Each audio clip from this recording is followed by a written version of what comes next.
예배에 온 여러분들을 주님의 이름으로 축복합니다. 이 시간 하나님께서 우리를 부르십니다. 우리 다 함께 몸과 마음과 정성을 다하여 하나님 앞에 예배합시다. 우리의 믿음을 사도신경으로 다 같이 고백하시겠습니다.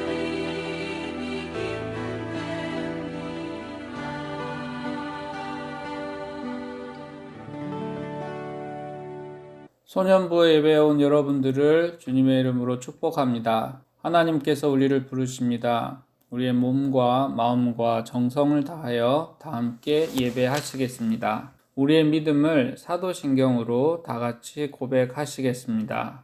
나는 전능하신 아버지 하나님, 천지의 창조주를 믿습니다.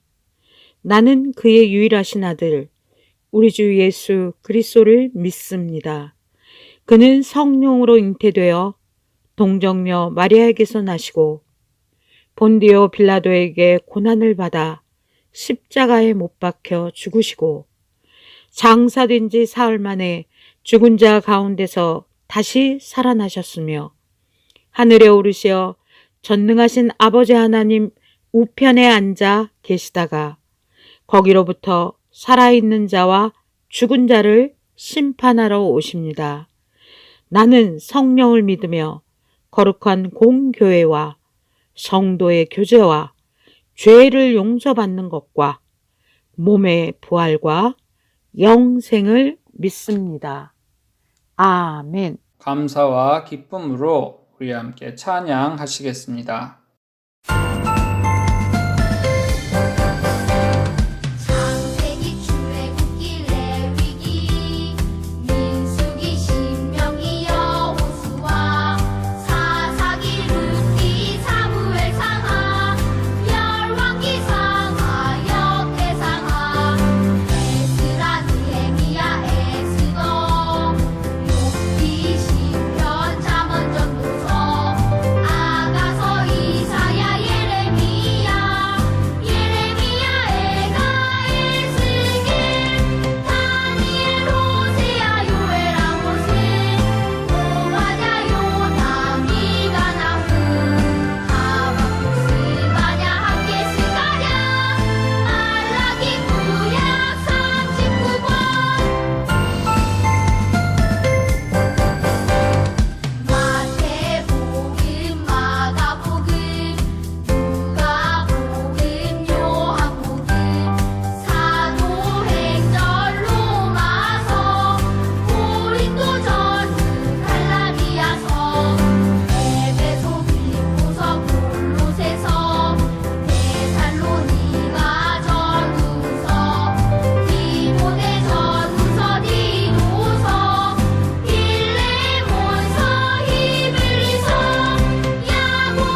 우리의 마음을 모아 하나님께 기도하시겠습니다. 사랑과 은혜가 충만하신 하나님 아버지 감사합니다. 한 주간도 하나님 잘 보내게 하셨다가 온라인으로 하나님 이렇게 예배 드릴 수 있도록 주님 은혜 베풀어 주셔서 감사드립니다. 하나님, 무엇이 옳은 것인지 분별하기가 너무도 어려운 시대에 살아가고 있습니다.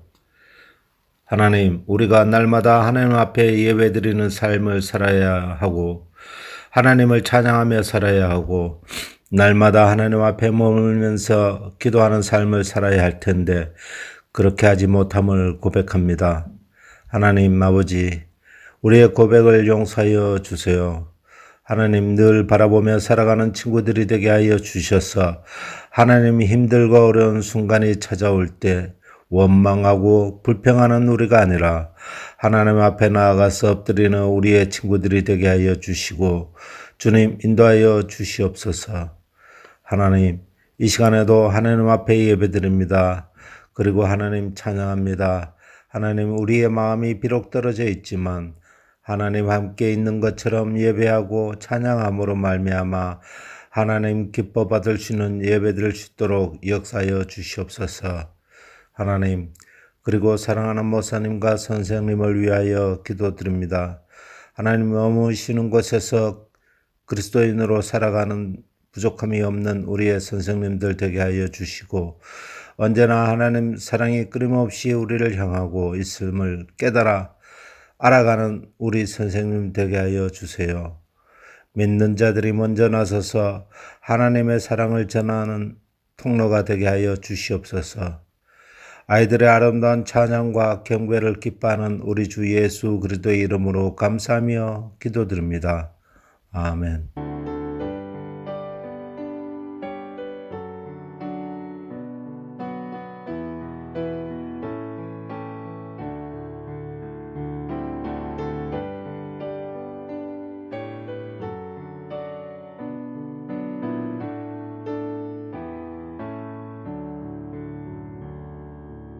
우리의 기도를 들으신 하나님께 감사드립니다.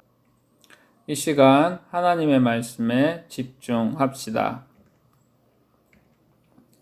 오늘 우리가 함께 나눌 말씀은 마가복음 8장 6절입니다. 우리 함께 합독하시겠습니다. 예수께서 무리를 명하여 땅에 앉게 하시고 떡 7개를 가지사 축사하시고 떼어 제자들에게 주어 나누어 주게 하시니 제자들이 무리에게 나누어 주더라. 아멘. 우리 다시 한번 합독하시겠습니다.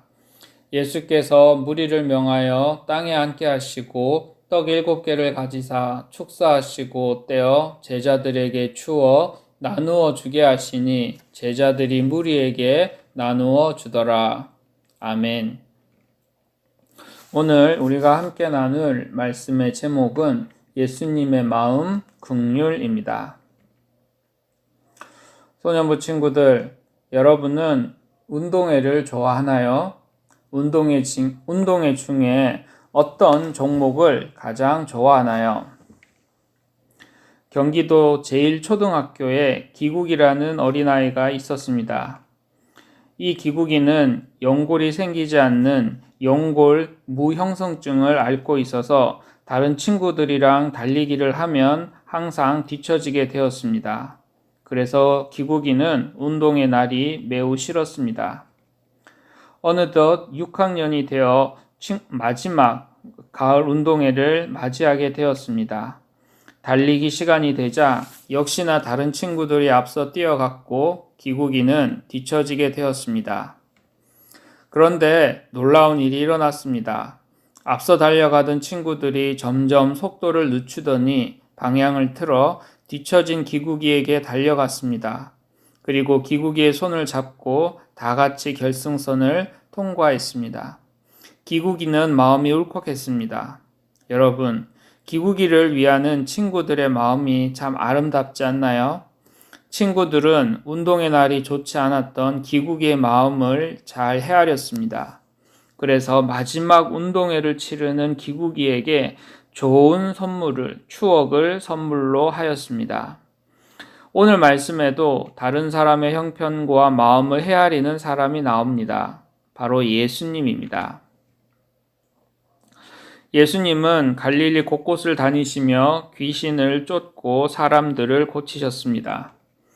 그때마다 제자들과 큰 무리가 예수님과 함께 했습니다.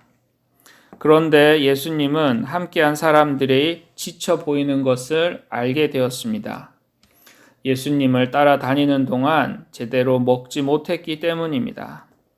예수님은 그들의 사정을 아셨습니다. 예수님은 아픈 사람들을 고치실 뿐만 아니라 거기에 있는 모든 사람들에게 관심을 가지셨습니다.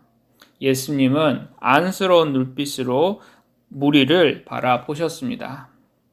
저 사람들이 나와 함께한 지 벌써 3일이나 지났구나. 이제는 더 이상 먹을 것이 없으니 참 가엾구나. 얼마나 배가 고프겠느냐. 저들 중에는 먼 곳에서 온 사람들도 있는데 지금 이 사람들을 굶겨 보내면 집으로 가는 길에 모두 쓰러질 것이다. 그러자 제자들이 말했습니다. 이 빈들에서 어느 누가 무슨 수로 이 모인 사람들이 먹을 만큼의 빵을 준비할 수 있을까요? 아마 제자들은 이곳에서 음식을 구할 수 없다고 생각한 것 같습니다. 예수님은 제자들의 질문에 대답하는 대신 제자들에게 떡이 몇 개나 있는지 물어보셨습니다. 사람들에게 먹일 것이 필요한데 너희에게 떡이 있느냐? 마침 떡이 7개가 있습니다. 예수님은 사람들이 땅에 앉도록 하신 후에 떡 7개를 들어 감사 기도를 하셨습니다. 그리고 제자들에게 떡을 떼어 주시며 다른 사람들에게 나누어 주라고 하셨습니다. 또 예수님은 생선 2마리를 축복하시고 사람들에게 나누어 주도록 하셨습니다. 예수님이 사람들에게 나누어 주신 음식은 그 자리에 있었던 4,000명이 모두 배불리 먹고도 7 광주리가 남을 만큼 풍족했습니다. 오랜만에 배불리 먹은 사람들은 참 행복했습니다. 그런데 예수님은 어떻게 사람들의 배고픔을 아셨을까요? 예수님은 하나님이시면서 동시에 사람이시기 때문입니다. 사람이신 예수님은 다른 사람들처럼 잠도 자야 하고 음식도 먹어야 하고 쉼도 필요했습니다. 사람의 아픔과 고통을 직접 경험하셨습니다. 사람들에게 필요한 것이 무엇인지 예수님은 잘 알고 계셨기 때문에 배고픈 무리를 가엾게 여기고 도와주셨습니다. 이렇게 누군가를 가엾게 여기고 도움을 주는 것을 가리키는 단어가 있습니다. 바로 긍휼입니다.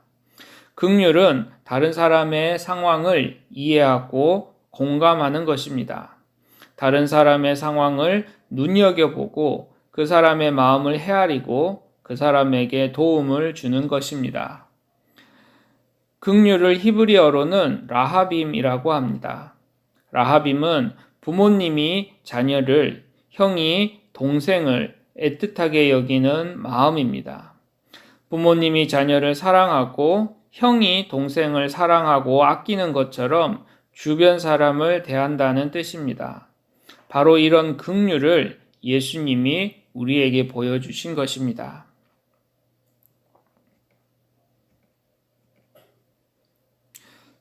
처음 들었던 기국이와 친구들의 이야기를 떠올려 보세요. 운동회가 끝나고 어느 기자가 친구들과 인터뷰를 했습니다. 기국이에게 다시 돌아갈 때 어떤 마음이 들었나요? 이때 한 친구가 대답했습니다. 약간 걱정했습니다. 우리가 뒤로 돌아가 기국이의 손을 잡아주면 기국이가 감동을 받을 수도 있지만 오히려 자신을 무시했다고 생각할 수 있지 않을까 걱정했습니다. 여러분, 기국이의 마음을 세심하게 헤아리는 친구들의 따스한 마음이 느껴지나요? 이러한 마음이 긍휼입니다. 우리의 마음에도 기국이의 친구들처럼 긍휼의 마음이 있기를 바랍니다. 긍휼을 다른 사람을 긍휼히 여기는 마음은 쉽게 생겨나지 않습니다. 반드시 노력이 필요합니다. 어떤 노력을 해야 할까요? 첫째, 나에게만 향했던 시선을 돌려 주변을 살펴보아야 합니다. 내 주변에 혹시 어려움에 처한 친구는 없는지, 도움이 필요한 이웃은 없는지 살펴보아야 합니다. 둘째, 상대방의 마음을 진심으로 헤아리고 공감해 주어야 합니다. 그리고 내 입장이 아닌 상대방의 입장에서 무엇이 필요한지를 생각하고 어떤 방법으로 도움을 주어야 할지 지혜를 구해야 합니다. 마지막으로 셋째, 행동으로 긍휼을 실천해야 합니다. 진짜 긍휼은 누군가를 안타깝게 여기는 마음에서 끝나는 것이 아니라 상대방에게 도움을 주는 것입니다. 마치 사람들에게 떡과 물고기를 나누어 주신 예수님처럼 말입니다. 예수님은 제자인 우리가 긍휼을 실천하기를 원하고 계십니다. 우리의 삶 속에서 긍휼의 마음을 품고 긍휼을 실천하는 예수님의 진정한 제자가 되는 우리 믿음의 소년부가 되기를 주님의 이름으로 축복합니다. 이 시간 광고에 집중합시다. 오늘은 성령 강림 후 24째 주일입니다. 벌써 12월이 되었습니다. 이제 2021년 남은 기간을 잘 보낼 수 있도록 생각을 많이 하시기 바랍니다. 어린이 제자 훈련이 진행되고 있습니다. 모든 일정이 잘 마칠 수 있도록 많은 관심과 기도를 부탁합니다. 예수님께서 가르쳐 주신 기도를 우리 다 함께 하시겠습니다. 하늘에 계신 우리 아버지, 아버지의 이름을 거룩하게 하시며 아버지의 나라가 오게 하시며 아버지의 뜻이 하늘에서와 같이 땅에서도 이루어지게 하소서. 오늘 우리에게 일용할 양식을 주시고 우리가 우리에게 잘못한 사람을 용서하여 준 것 같이 우리 죄를 용서하여 주시고 우리를 시험에 빠지지 않게 하시고 악에서 구하소서. 나라와 권능과 영광이 영원히 아버지의 것입니다. 아멘. 소년부 여러분, 이제 11월이 되었습니다. 위드 코로나라고 합니다. 많은 어려움이 있었지만 여기까지 하나님이 함께 해주셨습니다. 이제 교회에서 건강하게 다시 만날 수 있습니다. 소년부 여러분, 우리 모두 다시 교회에서 건강하게 만날 때까지 안녕.